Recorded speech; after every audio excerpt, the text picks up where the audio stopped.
Okay, so, and you're Mr. Gant, correct?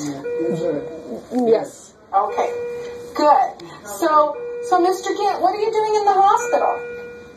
I'd like to know they put me in here and my kids. Your kids made you come. Okay, I got it. Oh, we meet again. Hi, how are you? Good, yourself? Good. Tell me your name. My name's Jeremy. Jeremy, I guessed Justin. I'm so terrible with names. Okay. All right. Jeremy. Okay. So this is Mr. Gant who's telling me his kids made him come. Do you have a set of vitals on him? The most recent set is 176/63, heart rate of 105. Yep. He's 97%. I do have him on 2 liters, respirations of 16. Yep. Let me look Okay, good. And then do you have any allergies and meds and any labs? And then we'll get to the whole story, okay? I just want a little bit of background. Who's that on the phone? You. I'm videoing you on the phone. I'm videoing you, videoing us. Oh my goodness, that's a first. Okay. Tell her your daughter. Well, she knows I'm the daughter, and the son's here, and my twin sister. So 3 siblings are here. Tell me their names. Jane. Yeah. And Dan. Hi, I'm Jane. Hi, Jane. Hold on, let me turn the camera just a little bit, get to meet everybody. Hey, Dan, peek in there. Woody, get out of the way. Hi, I'm Dan. Hi, Dan. Okay, good. All right. Thank you. Wonderful. So the whole family's here. Who does Mr. Gant live with? He lives alone. Okay, all right. So up until the time that this happened, he's been okay living alone? Yes. Okay. Who does his shopping for him, for example? I go to Walmart. Grocery shopping? Yeah, I go to Walmart and he eats frozen dinners mostly. Okay, got it. And then, Mr. Gant, are you able to get dressed by yourself, give yourself a bath, things like that? Yes, ma'am. Okay, good. And then how are the bills worked out? I mean, is there someone who sort of looks after them being paid, or does he do all that by himself? He does it by himself, writing checks. Okay. We don't pay him. We don't pay him. We don't pay him. He's got a sense of humor. Okay. He most certainly does. That's wonderful. Okay. So now, Jeremy, do you have any info for me? I've got a CBC back, completely normal. WBCs are 6.6. H&H is good. Platelets are 249. And then your coags are back. Your PT is 11. INR is 1.01. PTT 25.6. Okay, and then meds and allergies? Let's look here. I was told he just had seasonal allergies, but let me look and see what the meds for you. Okay. No medication allergies? No, not that I'm seeing. Not that we know of. Okay. And then home meds, we have amitriptyline, 25 milligrams, captopril, 25 milligram tablet.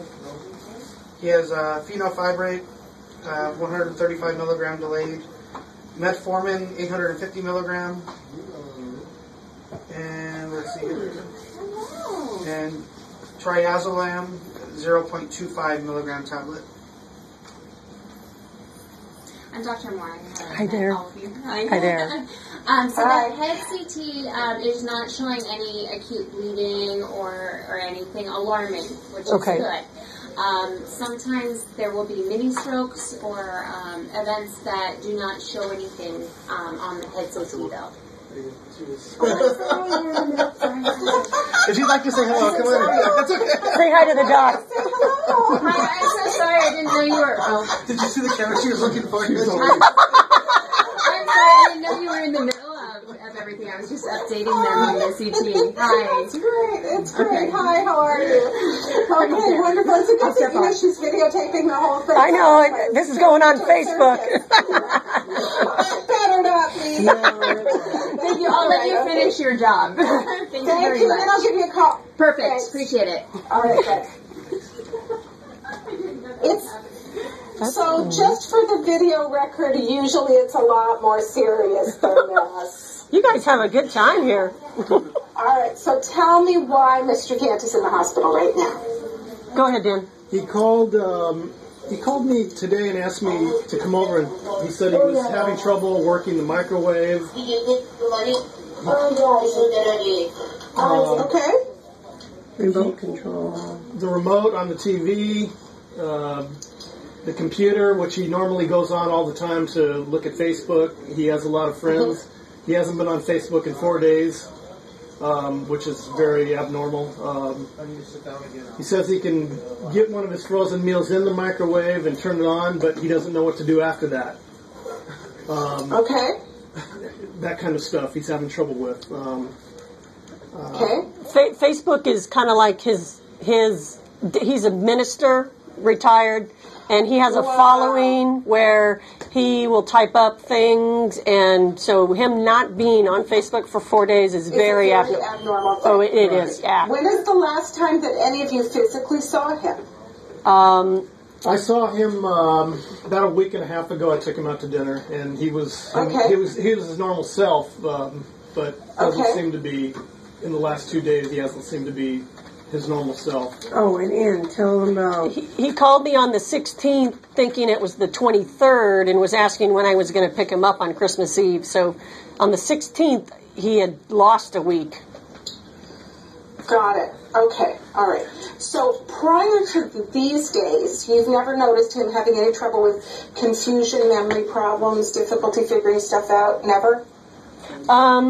No, he hasn't been walking real well, but I was thinking that could be due to malnutrition. He's just not eating well. You know, he'll do frozen dinners, he'll do, a bowl of cereal in the morning and maybe a sandwich. Has he lost weight? Really? I don't think so. He doesn't look any thinner. Okay, all right. And so Dan, you saw him 10 days ago. Has any other family member seen him since? No. I haven't. No, I know on the 4th we went to the Messiah together, and he did pretty well on that day. Yeah. There's a lot of walking. So Dan, when you went over to the house, did the house look okay, or did it look like it was in disarray? No more than normal. They looked fine. Okay, good. And your dad was fully dressed? Yes.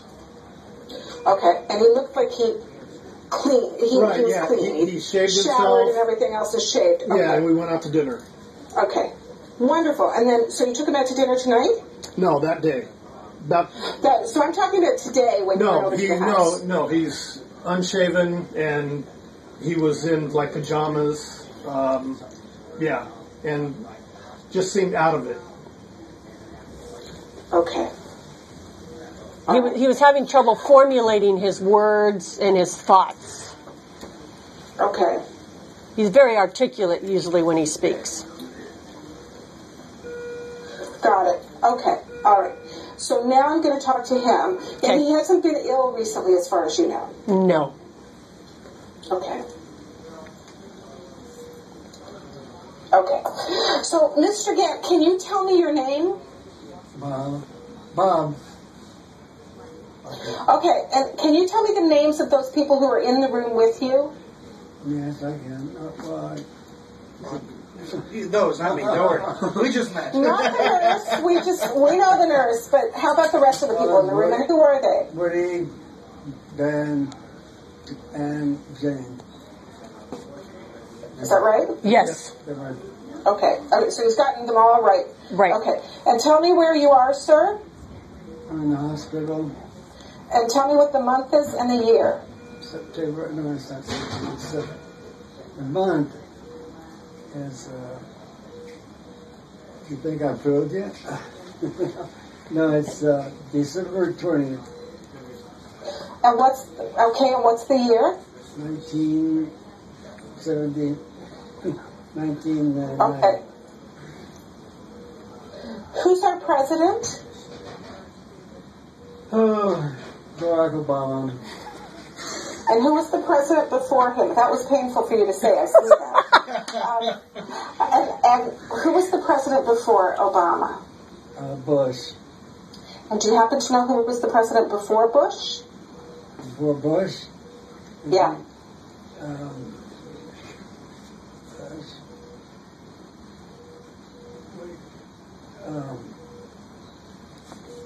Oh, that one's even more painful to say. I can see that. I knew you asked me. It was... Okay, no problem. Have you ever heard the saying, people in glass houses shouldn't throw stones? Oh, yes. What does that mean? It means they shouldn't throw stones. Does it have another meaning? It means if you have problems, you shouldn't be throwing stones at the other person. Okay, I got it. So normally he's a lot more articulate than Right, this. right. He'd be really quick on the draw. Yep, okay. Can we sit him up a little bit, please? Thank you. All right, I'm going to go just a little bit. Is that enough, Doctor? Is that okay, or you want more? Yeah, no, that's perfect. Hi. Hi. You can lay back down. Mr. Gant, my name is Dr. Horvath. I'm a neurologist. I deal with diseases of the brain. And so your family found you and you were a little confused, and so we're trying to figure out what happened to you. Okay. Can you just with your eyes look up at the ceiling? Keep your head straight. Look up at the ceiling with your eyes. Can you do that? Good. Look all the way over to the right. Look over to the left. Look way down. Can you smile for me, please? Good. Stick your tongue out. Wonderful. Shrug your shoulders for me. Okay. Can you hold your hand straight out in front of you like you're holding a box of pizza, like this? And your other hand, too. Hold your other hand out. Good. Can you touch your nose with your index finger on either side? Like that? Okay. Yeah, and do it on the other side as well. Good. Can you tap your fingers together? Good job. Okay. All right. Can you raise your right leg? My right leg? Yeah. Wonderful. And raise your left leg. Okay, good. Jeremy, can I ask you to do light touch on him? Sensory exam, compare one side to the other. On this side, can you feel that? Yes. Does that feel the same as it does over here when I touch? Not so. Does it feel the same or different? No, it's about the same. About the same? How about on this side? Okay. Yeah. Okay. And when I touch on this side? Yeah. The same? And how about when I touch this cheek? And when I touch that cheek? The same. The same? Okay. Okay, excellent, good. Okay, so here's what I could tell you. So we're still waiting for some labs to come back. Your metabolic panel isn't back yet. Let's see.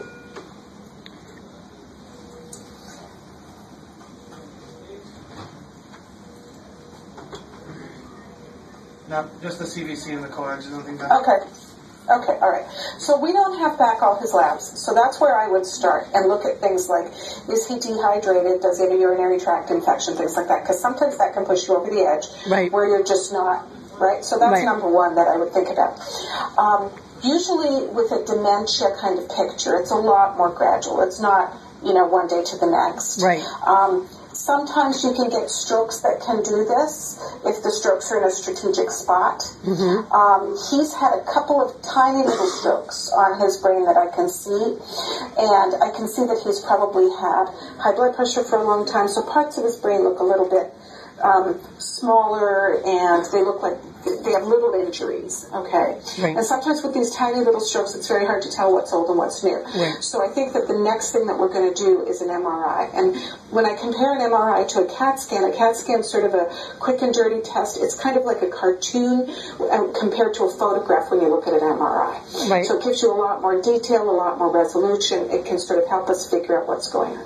Okay. Finally, the other thing I think about in someone like your dad is if your thyroid function is off and your thyroid gland is not working up to speed, if you have certain vitamin deficiencies, particularly D or B12, you can look like this.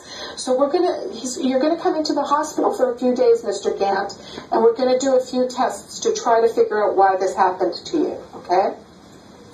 But when you're 81, it doesn't take a lot to sort of push you over the edge. And so people are very frail at that age. And so sometimes these are correctable things, okay?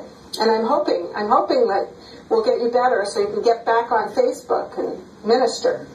Okay? Yes. Thank you. Is anything hurting you? No. This Okay. this stuff that's got me on this. The oxygen is hurting his nose. Oh, it's hurting his nose. Maybe we could loosen that up a little bit. But that's, yeah. No, All right. Okay. I'm fine. Well, considering that they poked and prodded you already, I see all these needles in you and stuff. I mean, you're not a complainer at all. So, all right, let's try to get you better for your family and everyone, okay? Thank you so I'm much. going to go out and talk to the nurse, okay? Do you guys have any questions for me? Anybody? No, thanks. Thanks so Thank much. you. It's been a pleasure. Okay. All the best. All right. Bye-bye.